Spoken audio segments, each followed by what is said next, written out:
സമയത്തും ആകാശത്തിന്റെ താരകങ്ങൾ ഉതിർന്നു വീഴാം. ഈ ഭൂമിയെ വലയം ചെയ്തിരിക്കുന്ന ഈ ആർത്തട്ടഹസിക്കുന്ന സമുദ്രങ്ങൾ അല്ലാഹു കത്തിച്ചു കളയാം. ആ സമുദ്രങ്ങളിൽ നിന്ന് തീജ്വാല ഉണ്ടാകും. ഇതെല്ലാം അല്ലാഹു നമ്മളെ പഠിപ്പിക്കുമ്പോ ഈ ദുനിയാവിൽ നിന്ന് ഒരു ദിവസം നീ യാത്രയാകേണ്ടവനാണ് സഹോദരാ. നബിയുനാ റസൂലുള്ളാഹി സ്വല്ലല്ലാഹു അലൈഹി വസല്ലമ തങ്ങൾ പറഞ്ഞില്ലേ, അനാ വസാഅതു കഹാതൈൻ.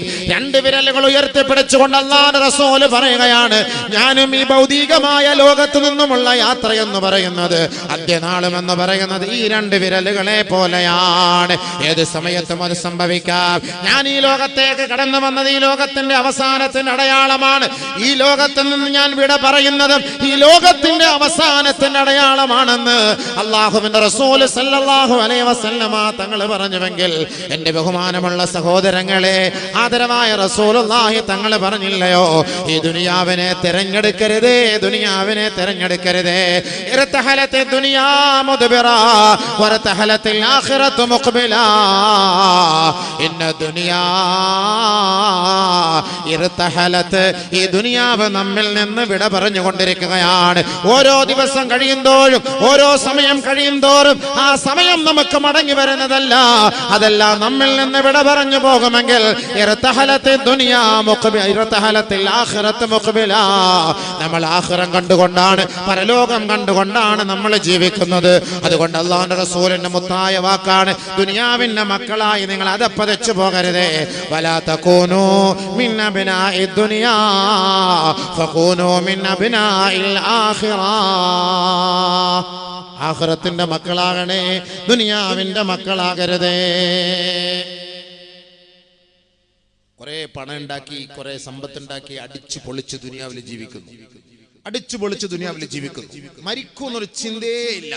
വയസ്സ് 50-ആയി 60-ആയി 70-ആയി ഇനിയും അടുത്തുണ്ടാക്കണം, കാശ് ഉണ്ടാക്കണം, പണം പണം പണം. ഇതന്നെ നമ്മുടെ ചിന്ത, നമ്മുടെ എല്ലാ ചിന്ത. ഒരിക്കലും നമ്മുടെ മനസ്സിൽ മാറൂല. നമുക്കെന്ത് ഉറപ്പുണ്ട്? നബിയുനാ റസൂലുള്ളാഹി തങ്ങൾ പറയുന്നു, അമാറു ഉമ്മത്തി മിനസിത്തീന ഇലാ 70.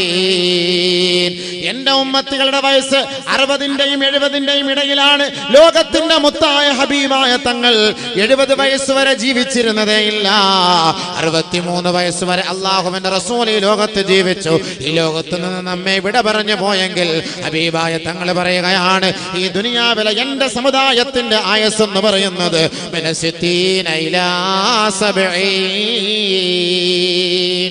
60-ന്റെയും 70-ന്റെയും ഇടയിലാണ്.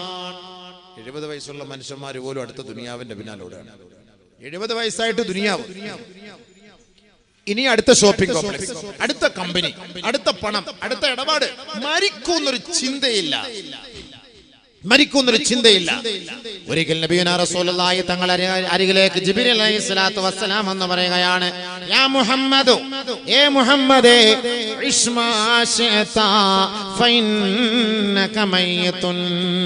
ആദരവായ റസൂലുള്ളാഹി സ്വല്ലല്ലാഹു അലൈഹി വസല്ലമ തങ്ങളെ നോക്കി മഹാനായ ജിബ്രീൽ അലൈഹിസ്സലാത്തു വസ്സലാം പറയുകയാ, മുഹമ്മദേ, നിനക്ക് ഇഷ്ടമുള്ളതുപോലെ ജീവിക്കാം. ഫഇന്നക മയ്യിതുൻ, നീ മരിക്കും മുഹമ്മദേ, ഈ ലോകത്ത് നിന്ന് വിട പറയും മുഹമ്മദേ.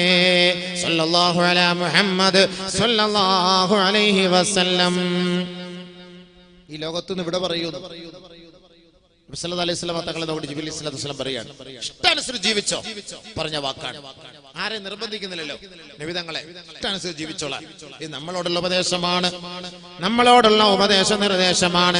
ജിബ്രീൽ അലൈഹിസ്സലാത്തു വസ്സലാമിനോട് ബഹുമാനപ്പെട്ട നബിയുനാ റസൂലുള്ളാഹി സ്വല്ലല്ലാഹു അലൈഹി വസല്ലമ തങ്ങൾ എത്രയോ സംഭാഷണങ്ങൾ നടത്താറുണ്ട്. ഭൗതികമായ ലോകത്തെക്കുറിച്ച്, ആഖിറത്തെക്കുറിച്ച്, സ്വർഗത്തെക്കുറിച്ച്, നരകത്തെക്കുറിച്ച് ചർച്ച ചെയ്യുമ്പോൾ ജിബ്രീൽ അലൈഹിസ്സലാത്തു വസ്സലാമാണ് ആദരവായ റസൂലുള്ളാഹി തങ്ങളോട് പറയുന്നത്, മുഹമ്മദേ, നിനക്ക് ഇഷ്ടമുള്ളതുപോലെ ജീവിക്കാം മുഹമ്മദേ, ഒരു ദിവസം നീ മരണപ്പെടും മുഹമ്മദേ. ആ വാക്ക് നമ്മളോടല്ലേ? ആ വാക്ക് നമ്മളോടല്ലേ? നിബിധങ്ങൾ പോയില്ലേ? തീർച്ചയായിട്ടും നമ്മളോടല്ലേ? രണ്ടാമത് ബഹുമാനപ്പെട്ട ജിബ്രീൽ അലൈഹിസ്സലാത്തു വസ്സലാം പറയുകയാണ്, യാ മുഹമ്മദ്, മുഹമ്മദേ, അഹ്ബിബ മാ ശിഅത ഫഇന്നക മുഫാരിഖുഹു. മുഹമ്മദേ, നിനക്ക് ഇഷ്ടമുള്ളവരെ സ്നേഹിക്കാം, ഇഷ്ടമുള്ളവരെ പിരിശം വയ്ക്കാം, ഇഷ്ടമുള്ളവരുമായി പ്രേമത്തിലാകാം, ഇഷ്ടമുള്ളവരെ പ്രണയിക്കാം, ഇഷ്ടമുള്ളവരുമായി സല്ലാപത്തിലാകാം.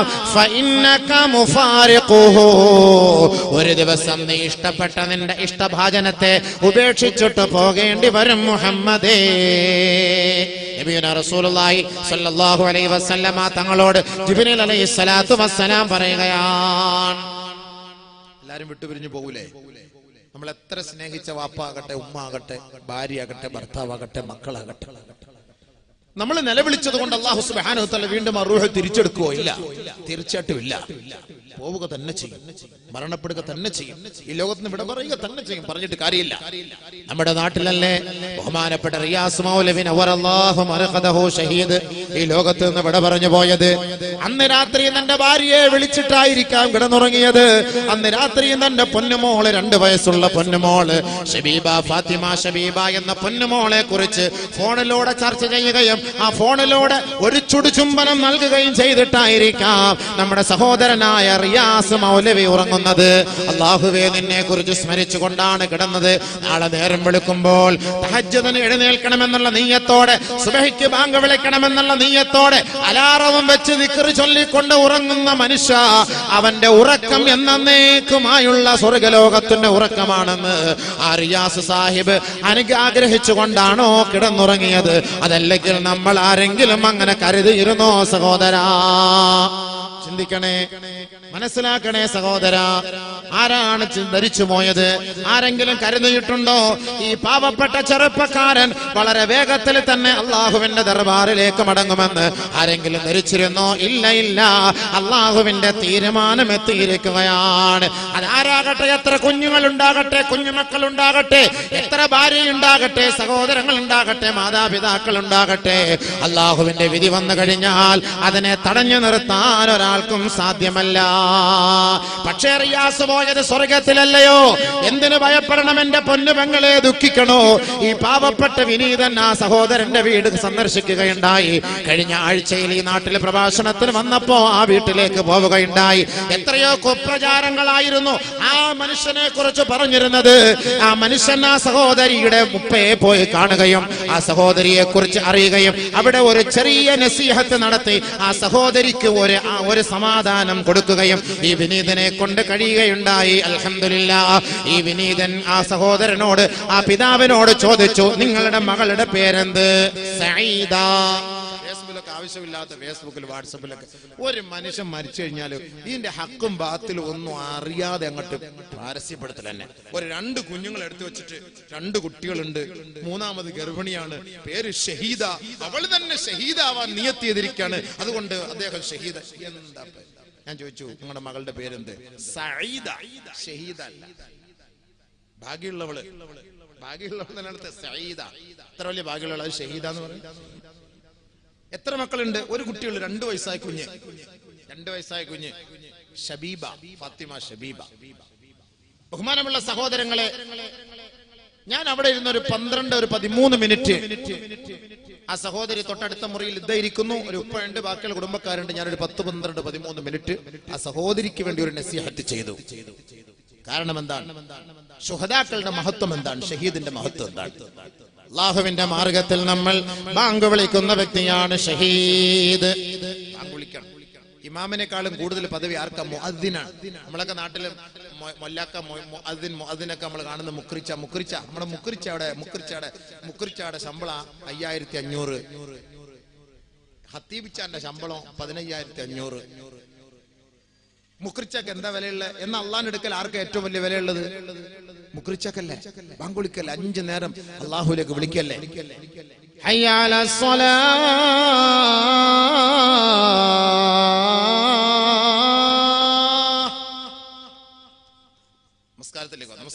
നമസ്കാരത്തിലേക്കോ. അപ്പൊ ഹത്തീബ് അടക്കം നമ്മളടക്കം നല്ല ഉറക്കത്തിലായിരിക്കും. ഹയ്യ അലൽ ഫലാഹ്.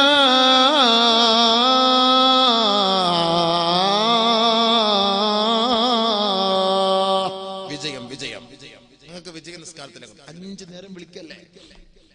രാത്രി ഉറങ്ങുന്ന മനുഷ്യനെ തട്ടി ഉണർത്തുന്നു ആര്? നമ്മുടെ ഭാര്യ, ഭർത്താവാ, നമ്മുടെ ഉപ്പയാ, നമ്മുടെ ഉമ്മയാ? നമ്മളൊക്കെ നല്ല നിദ്രയിൽ ആണ്ട് പൂണ്ട് കിടക്കുമ്പോ അസ്സലാത്തു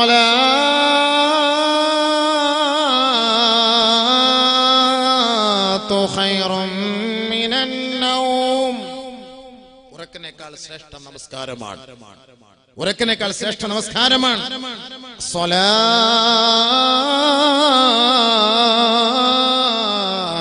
ഖൈറും മിനൻ നൗം.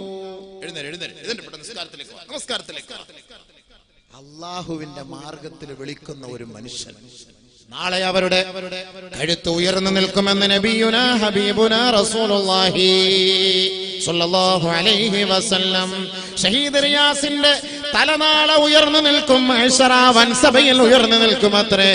ഈ പള്ളികളായ പള്ളികൾ മുഴുവനും ആരാണോ ബാങ്ക് കൊടുക്കുന്നത്, മുഅദ്ദിൻമാരേ, നിങ്ങൾക്ക് സന്തോഷ വർത്തമാനമാണ്, സന്തോഷ വർത്തമാനമാണ്.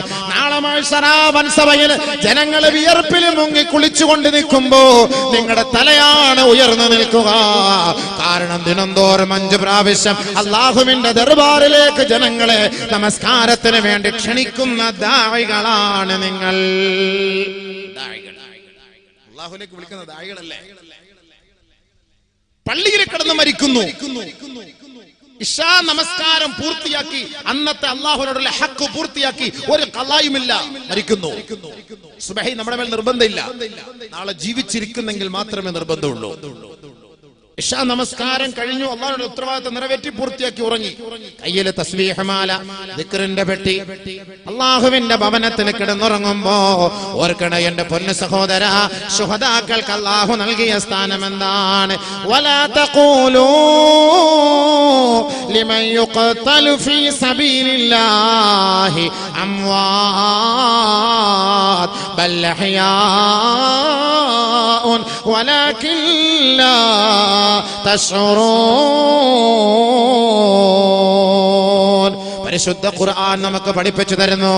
ബഹുമാനപ്പെട്ട റിയാസിന്റെ വിധവയായ സഈദ എന്ന് പറയുന്ന പൊന്നു സഹോദരി, എന്റെ പൊന്നു പെങ്ങളെ, അതേപോലെ ഷഹീദ് ഫൈസലിന്റെ വിധവയായ പൊന്നു സഹോദരിയെ, ആയിരക്കണക്കായ നൂറുകണക്കായ മക്കൾ നമ്മുടെ നാട്ടിൽ നിന്ന് ഷഹീദാക്കപ്പെട്ടിട്ടുണ്ടെങ്കിൽ ആ ഷഹീദാക്കപ്പെട്ടവരുടെ മാതാക്കളും പിതാക്കളും പെങ്ങന്മാരും മനസ്സിലാക്കട്ടെ, അവരെ കുറിച്ച് നിങ്ങൾ മരിച്ചുപോയെന്ന് നിങ്ങൾ ധരിക്കരുതേ. ഇല്ല ഇല്ല, അവർ മരണപ്പെട്ടിട്ടേ ഇല്ല.